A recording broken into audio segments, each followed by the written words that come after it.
নমস্কার। হার্পার লি লেখা American classic to kill a Mockingbird এটা নিয়েই আজ আমরা কথা বলবো। আমাদের কাছে যে সারসংক্ষেপ আছে সেখান থেকে এর মূল নির্যাসটুকু তুলে আনার চেষ্টা করব। হ্যাঁ, অবশ্যই। বইটা তো শুধু পুলিৎজার পায়নি, আমেরিকান সাহিত্যে এর জায়গাটাও খুব পাকা। একদম। গল্পটা আমাদের নিয়ে যায় ১৯৩০-এর দশকে, মহামন্দার সময়, তাই না? অ্যালাবামার মেককম্ব নামের এক কাল্পনিক শহরে। হ্যাঁ, মেককম্ব। আর আমরা গল্পটা শুনি স্কট ফিঞ্চের বয়ানে, যদিও সে বলছে বড়বেলার স্মৃতি থেকে তার ছোটবেলার কথা। ঠিক, আর এই শৈশবের দৃষ্টি দিয়েই কিন্তু লেখক সমাজের অনেক জটিল দিক, অনেক কঠিন বিষয় তুলে ধরেছেন। এটা সরল গল্প একেবারেই নয়। না না, একদমই না।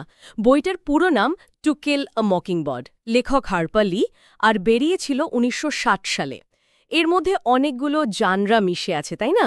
আছে। যেমন ধরুন সাদার্ন গথিক, দক্ষিণাঞ্চলের ওই গুমোট ভাব, রহস্য।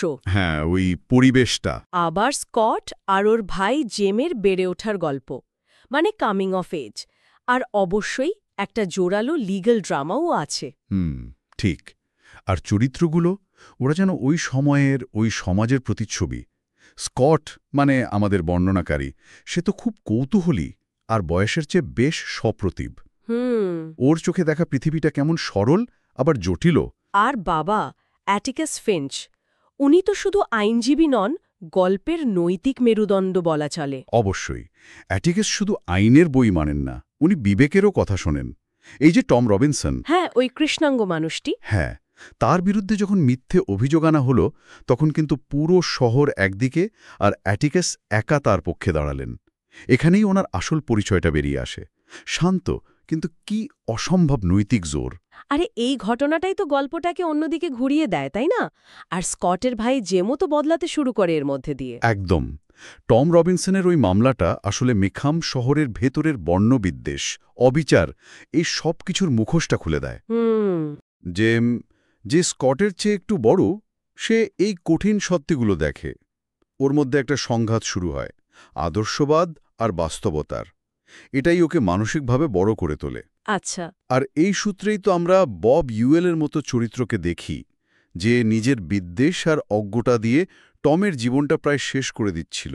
আর বু র্যাডরি, ওই রহস্যময় প্রতিবেশী, যাকে নিয়ে বাচ্চাদের এত কৌতূহল, এত ভয়। বু র্যাডলি খুব ইন্টারেস্টিং একটা চরিত্র।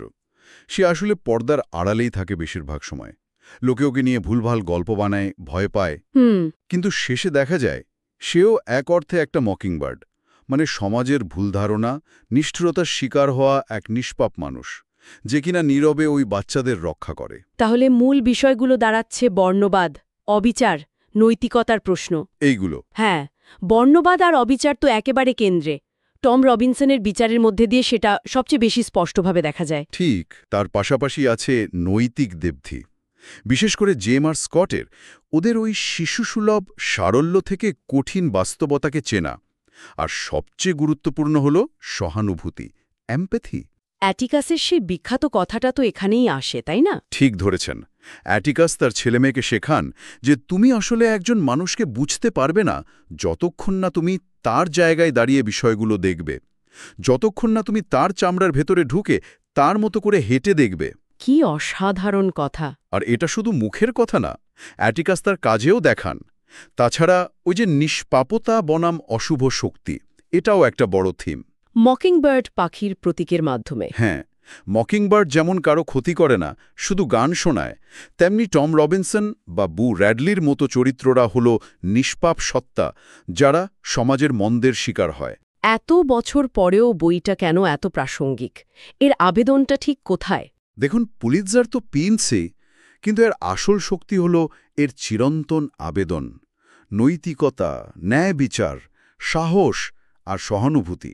এই প্রশ্নগুলো হার্পার লি যেভাবে তুলেছেন তা আজকের দিনেও সমানভাবে সত্যি। বিশেষ করে বর্ণ, শ্রেণী বা যে কোনো ধরনের বিভেদ বা অবিচার নিয়ে আমাদের ভাবা এই বই, এটা শুধু আমেরিকার গল্প না, যে কোনো সমাজের জন্য এটা গুরুত্বপূর্ণ। তাহলে সংক্ষেপে যদি বলি, টু কিল আ মকিংবার্ড হল এক শিশুর চোখে দেখা আমেরিকার দক্ষিণাঞ্চলের গভীর বর্ণবৈষম্য, এক বাবার অসাধারণ নৈতিক সাহস আর অন্যের অবস্থানে দাঁড়িয়ে তাকে বোঝার চেষ্টার এক শক্তিশালী গল্প। হ্যাঁ, আর এখানে হয়তো একটা গভীর চিন্তার বিষয় আছে।